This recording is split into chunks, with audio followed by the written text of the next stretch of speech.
Hi, I'm Sheilaa Hite, world-class astrologer, tarot master, spellcaster, medium, and all-around magical being. And I'm here today to talk about this week's astrology forecast. First, a correction. Last week, I said that the sun, which had just moved into Cancer, was trining Neptune. It wasn't. It was squaring Neptune, and it won't trine for another week or so. So, what is the difference between a sun trine Neptune and a sun square Neptune? Not that much, actually. One is a little bit more gentle, that's the sun trine Neptune. The other one really can hit you, that square. The anything having to do with Neptune warns you that, well, it alerts you that creativity is abundant, that spirituality is there, that you're swimming in a sea of what can be or what if. It also alerts you or warns you that what you see is not necessarily what's there. I remember saying, don't run off to Vegas and get married.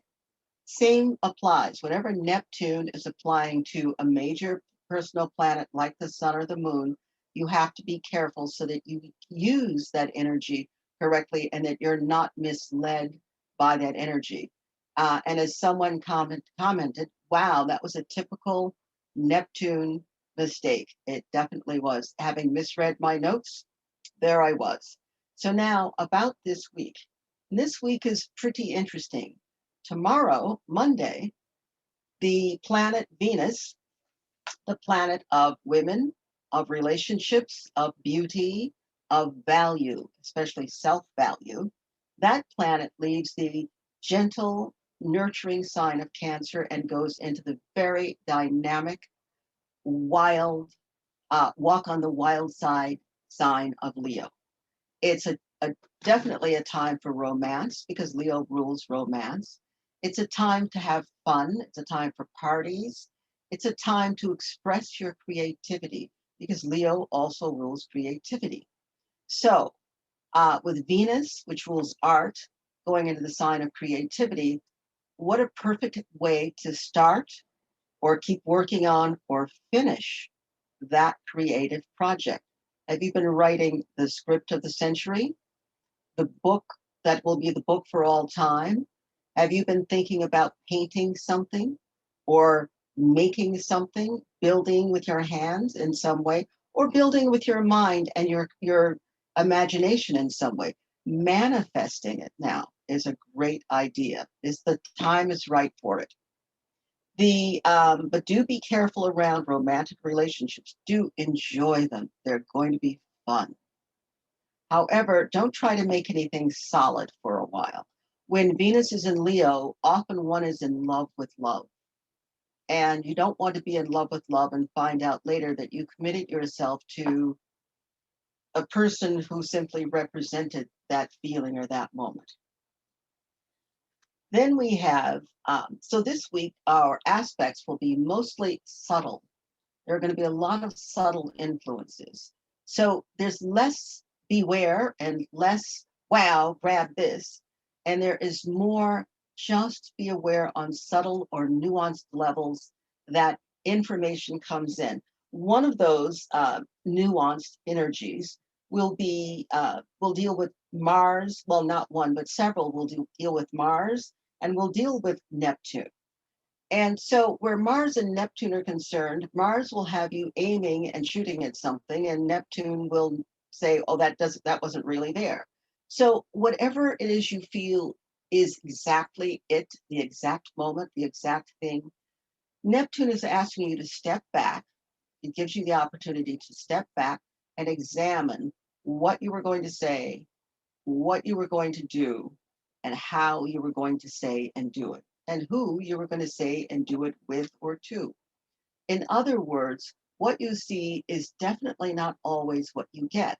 However, if you're in a creative mode, whatever happens, you can always say, oh, that was a mistake, and you can use the eraser end of the pencil, as opposed to that was a mistake with another person, and there's no eraser end of that pencil.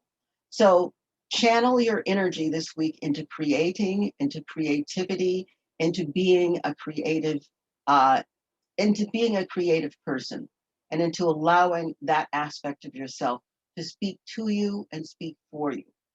Now, what we will also be dealing with is Mars, how we take action in an opposition position, Mars, an opposition position to Saturn.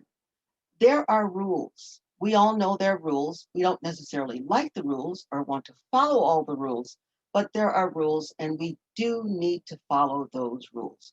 So one of the things we need to do is we need to acknowledge the importance of the rules. So this is a great time for you to pay attention to authority. Maybe authority is wrong, but there is a correct way to go about dealing with that. And that correct way has to take into account the welfare of the whole as opposed to your personal welfare. Mars is very often only concerned with themselves. So let's take into account the whole. And when you move forward, whatever it is you're moving towards, if you do oppose authority, whatever you move towards must benefit more than just you. So keep that in mind. It's also, though, when any time Mars is in any connection with Saturn, it's a good time to remember that discipline is called for because Mars has no filter and no brakes, and Saturn is a lot of filter and a lot of brakes. So discipline will get you moving, will keep you moving, and it'll keep you moving forward steadily. And it'll keep you moving forward steadily in such a way that you don't feel stopped or blocked by good old Saturn brakes. And as I said before, we're dealing with a lot of subtle, nuanced energy. And we're coming to a big buildup. As of Saturday, July 3rd, as we enter the holiday weekend, things they start getting dynamic. And that is to say, you will have the sun in an imbalanced aspect to the planet Saturn. So that can cause a lack of a lot of things, a lack of self-confidence, and it can cause a lack of faith in yourself. It can also cause bad judgment. Now, I bring all of this up around this very dynamic weekend because what do people usually do on a holiday weekend like the July 4th weekend? Well, in America, people usually get together. It's a very social time, and they usually have something to drink, often too much to drink, and anything else that will cloud your senses. So it's not a time to start expressing how you felt when you were 5 and your cousin did this, or when your mother didn't acknowledge, please don't. And that is what I'm saying is be mindful of what you're thinking, be mindful of what and how you're feeling, and be mindful of what you put into your body. Don't anything too much. Don't eat too much. Don't drink too much. Don't do anything else too much because everything you do is going to cloud your senses. And you really need to be clear headed. It's already an emotional weekend. It's a birthday celebration. It's a celebration of America, of North America, of the US. And so, anytime there's a celebration of anybody's birthday, there's a tendency to get nostalgic and emotional. And get nostalgic, get emotional, but be responsible. Then we have more fireworks. As we lead up to the fireworks on the 4th, which is Sunday, we have the fireworks of the moon, moody, memories, childhood, square, Pluto. All of those things, those emotions want to come out and confront all of those energies. Please remember, you're having a good time.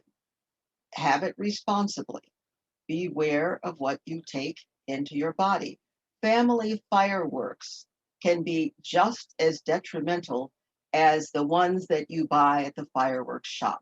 Actually, they can be even more detrimental because those can take years, if not forever, to heal or to repair the damage. The other thing that's going to happen is Mars, the planet of how we take action, the planet with no brakes, no filter, is going to be square Uranus, the planet of explosions, of earthquakes, of anything can happen. Calmly breathe. Do a lot of breathing. Do a lot of deep breathing. Do a lot of taking care to take care. This weekend that we're heading for, the July 4th weekend, really as of about the 2nd, but certainly the 3rd, start remembering to check in with yourself and notice, observe how other people are being. If someone over there is getting a little bit testy, that's not the place for you to be.